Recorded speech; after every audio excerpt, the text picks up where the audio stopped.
हे Chapter 8. पुरुषोत्तम, ब्रह्मा क्या है, आत्मा क्या है, काम कर्म क्या है, ये भौतिक जगत क्या है तथा देवता क्या है, कृपा करके ये सब मुझे बताइए।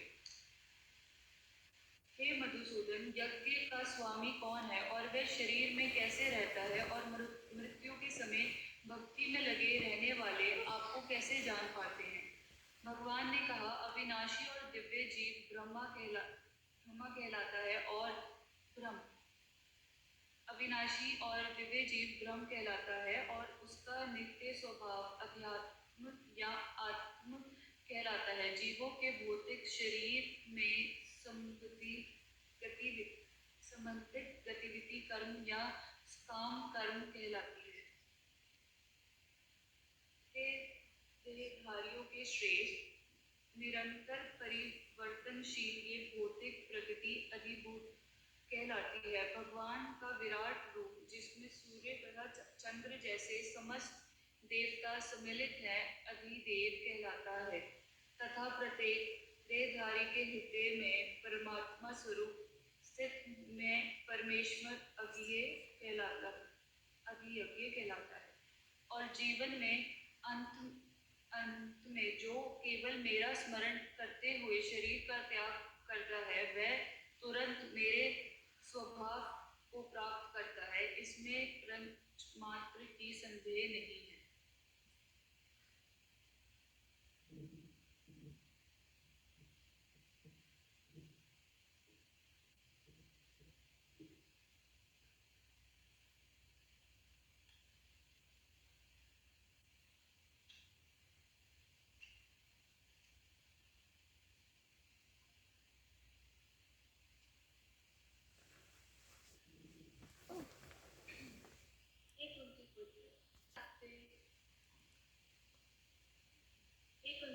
शरीर त्याग के समय मनुष्य जिस जिस भाव का स्मरण करता है वह उस भाव के निश्चित रूप में प्राप्त होता है।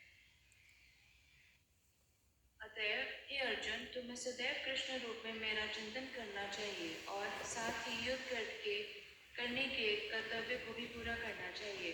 अपने कर्मों को मुझे समर्पित करके तथा अपने मन एवं बुद्धि को मुझ में स्थिर करके तुम निश्चित रूप से मुझे प्राप्त कर सकोगे।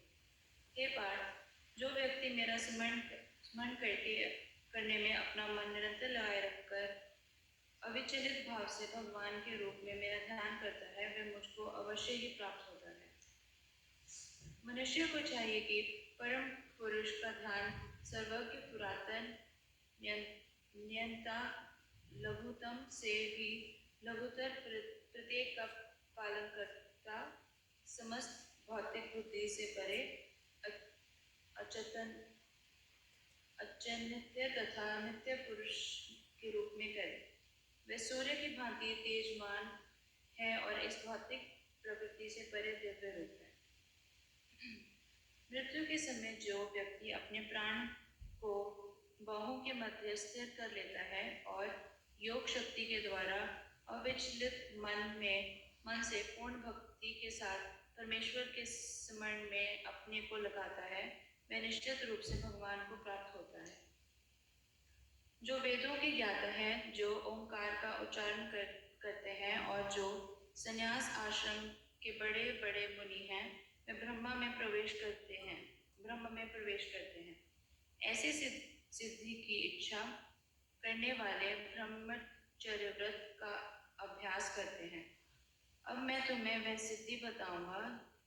विधि बताऊंगा जिससे कोई भी व्यक्ति मुक्ति लाभ कर सकता है।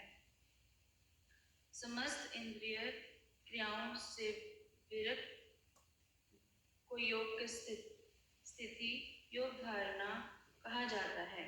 इंद्रियों के समस्त द्वारों के बंद करके तथा मन को हृदय में और प्राण वायु के सिर पर केंद्रित करके मनुष्य अपने को योग में स्थापित करता है।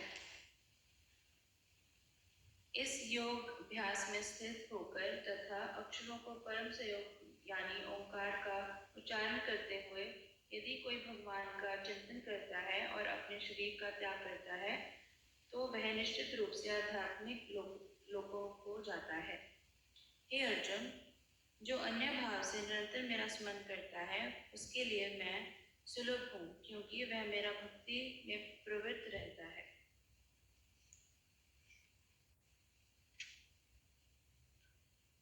मुझे प्राप्त करके महापुरुष जो भक्ति योगी हैं कभी भी दुखों से पूर्ण इस अनित्य जगत में नहीं लौटते, क्योंकि उन्हें परम सिद्धि प्राप्त हो चुकी होती है। इस जगत में सर्वोच्च लोक से लेकर निम्नतम सारे लोक दुखों के घर हैं, जहाँ जन्म तथा मरण का चक्कर लगा रहता है। किंतु हे कुंती पुत्र, जो मेरे धाम को प्राप्त कर लेता है वह फिर कभी भी जन्म नहीं लेता। मानवीय गणना के अनुसार 1000 युग मिलकर ब्रह्मा का एक दिन बनता है, और इतनी ही बड़ी ब्रह्मा की रात्रि भी होती है। ब्रह्मा के दिन की शुभारंभ से सारे जीव अव्यक्त अवस्था से व्यक्त होते हैं, और फिर जब रात्रि आती है तो वे पूर्ण अव्यक्त में विलीन हो जाते हैं। जब जब ब्रह्मा का दिन आता है तो सारे जीव प्रकट होते हैं, और ब्रह्मा की रात्रि होते ही असहायत विलीन हो जाते हैं। इसके अतिरिक्त एक अन्य अव्यक्त प्रकृति है जो शाश्वत है और इस व्यक्त तथा अव्यक्त पदार्थ से परे है। ये पराश्रेष्ठ और कभी नाश न होने वाली है। जब इस संसार का सब कुछ लय हो जाता है तब भी उसका नाश नहीं होता, जिसे वेदांत अप्रष्ट तथा विनाशी बताते हैं। जो परम गंतव्य है, जिसे प्राप्त कर लेने पर कोई वापस नहीं आता, वही मेरा परम धाम है। भगवान जो सबसे महान है, अनन्य भक्ति द्वारा के प्राप्त किए जा सकते हैं। यद्यपि वे अपने धाम में विराजमान रहते हैं, तो भी वे सर्वव्यापी हैं और उनमें सब कुछ स्थित है। हे भरत श्रेष्ठ, अब मैं तुम्हें उन विभिन्न कालों को बताऊंगा जिनमें इस संसार के प्रयाण करने के बाद योगी पुनः आत्मा है अथवा नहीं आता। जो पार ब्रह्मा का ज्ञाता है वह अग्निदेव को प्रभाव में प्रकाश में दिन के शुभ क्षण में शुक्ल पक्ष में जब सूर्य उत्तरायण में रहता है, उन 6 मासों में इस संसार में शरीर त्याग करने पर उस पर ब्रह्मा को प्राप्त करते हैं। जो योगी धुएं रात्रि कृष्ण पक्ष में या सूर्य की दक्षिणायन में रहने को 6 महीने में दिवंगत होता है, वह चंद्रलोक को जाता है, किंतु वहां से पुनः पृथ्वी पर चला आता है। वैदिक मतानुसार इस संसार में प्रयाण करने के 2 मार्ग हैं, एक प्रकाश का तथा दूसरा अंधकार का। जब मनुष्य प्रकाश के मार्ग में जाता है तो वह वापस नहीं आता, किंतु अंधकार के मार्ग पर जाने वाला पुनः लौट कर आता है। हे अर्जुन, यद्यपि भक्तगण इन दोनों मार्गों में जाते हैं, किंतु वह मोहग्रस्त नहीं होते। अतः तुम भक्ति में सदैव स्थिर रहो। जो व्यक्ति भक्ति मार्ग स्वीकार करता है वह वेदांत, तपस्या, दान, दार्शनिक तथा सकाम कर्म करने से प्राप्त होने वाले फलों से वंचित नहीं होता। वह मात्र भक्ति संपन्न करके इन समस्त फलों की प्राप्ति करता है और अंत में परम नित्य धाम को प्राप्त होता है। इस प्रकार श्रीमद् भागवत के 8वें अध्याय भगवत प्राप्ति का भक्ति वेदांत तात्पर्य